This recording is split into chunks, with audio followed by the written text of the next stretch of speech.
तो दोस्तों, भोजपुरी के ट्रेंडिंग स्टार खेसारी लाल यादव जी के जो गाना आया था आराध्या फिल्म से, जिस गाने का नाम था कमर में दागी। मतलब वो गाना इतना बवाल मचाया इस गर्मी के मौसम में।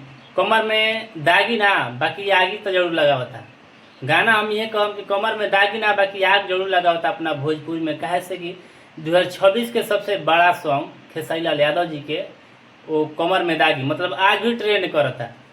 इतना प्यार आशीर्वाद भोजपुरी की तरफ से, भोजपुरी ऑडियंस की तरफ से, खेसारी भैया के चाहने वाले जितने भी लोग हैं उस गाना को इतना दे रहे हैं कि अभी भी वो गाना जो है मतलब एकदम भोजपुरी में तहलका मचाया है। मतलब 1 महीने में 50 मिलियन क्रॉस व्यूज हो गया है। बहुत जल्द जो है 100 मिलियन के कॉलम में शामिल होगा भोजपुरी के ट्रेंडिंग स्टार खेसारी लाल यादव जी के गाना कमर में दागी। तो आप लोग जाइए उस गाना को ज़्यादा से ज़्यादा सुनिए और जल्द से जल्द जो है उस गाना को 100 मिलियन के कॉलम में शामिल कराइए। देखिए, आराध्या फिल्म से गाना आता है कमर में दागी।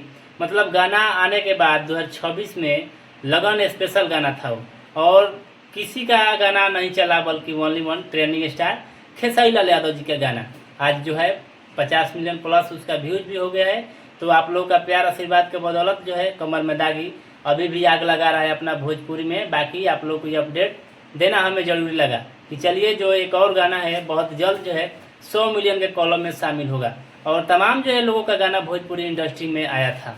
पवन सिंह का भी गाना आया था और खेसारी लाल यादव का भी गाना आया था। बहुत सारा गाना आया था, 10-12 गाना गा दिए खेसारी लाल यादव जी। लेकिन जो कमर में दागी गाना गाए हैं उसका जोड़ नहीं है। खेसारी लाल यादव जी का मतलब एक भी गाना वैसा नहीं है जो गाना कमर में दागी अभी भी बवाल मचा रहा है। तो बाकी आप लोग को बताना लगा कि हमें बेहद जरूरी था।